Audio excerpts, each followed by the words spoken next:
As you enter the great oak hall, you may catch the pungent scent of tree resin, like turpentine with cinnamon notes, but more drinkable.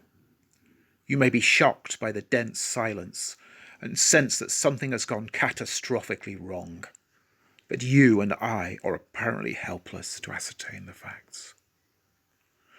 You could be in the aftermath of a murder or an organic chemistry experiment. Both descriptions might be apt for the artwork called Ambered Fugue to be described now. I see a section of a twisted, hollow, afflicted walnut tree, apparently 3 foot high and a foot wide, rooted securely to a transparent plastic base. The tree has a deep ovate gash on one side, where the tree oozes thick, gelatinous tree resin, apparently protectively. Well, you might hope so.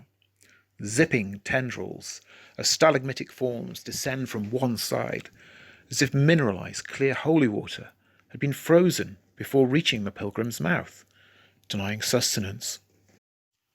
Each resinous stalagmite is ridged, and the refracted light plays all along its edges, travelling the entire length of the icicle forms like a torch picking up the eyes of a big cat in a dense and hazy Gloucestershire woodland. The stalagmites of resin change colour gradually, from a light amber hue, through rust, vermilion, to the deepest burgundy, the fire of their making transforming rage into a concentrated, insistent beauty, albeit of an impaling nature, if care is not given. The stalagmitic forms flood onto the base of the work. This relentless surge might be stemmed by the viscosity of the resin, concentrated prayers, a change in the tide, or the creator's materials budget. Within the hollow log there appears to be an intricate array of mathematical problems, in the guise of geometric forms. On closer inspection there are dodecahedrons, hexagonal prisms, varying from objects the length of a weasel's fingernail to the size of a child's clenched fist. It would seem that these are tree resin casts of garnets and aquamarine crystals, lining the entire length of the hollowed log, like a geode, or the teeth of a benevolent old lady. Lining the geode must have taken months, one presumes. No doubt an act of commitment to a beloved elderly relative. You could almost feel the interior of the wood appear to breathe in and out through bellows, like slow undulating mantras to the slain forests all around us that have built cities, ships, empires, and rabbit hutches. The inner pulsing might be a trick of the light, as a distant muffled bark is not necessarily a dog.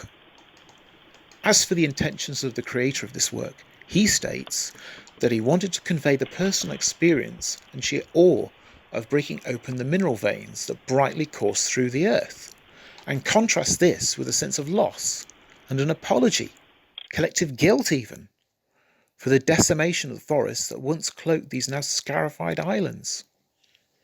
He claims it's like some rotten, hollow prayer, an inept attempt to dress the wounded tree.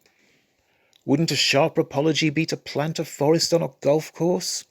Or accidentally feed plans for the next train line to the nearest cow? We're told the title of the work, Ambered Fugue, suggests a disease state or mental illness of the dissociative fugue, where sufferers lose their old identity and take flight from their past, yet seem to be fine on the outside to the casually unobservant ones amongst us. On a metaphorical level, the diagnosis being that many of us are collectively suffering from the fugue state without knowing it, i.e., running away from our own complicity in the trauma of the criminally obvious bonfire of mass extinctions and believing in the next horseshit fairy story of capitalism to justify the carnage. Hey ho.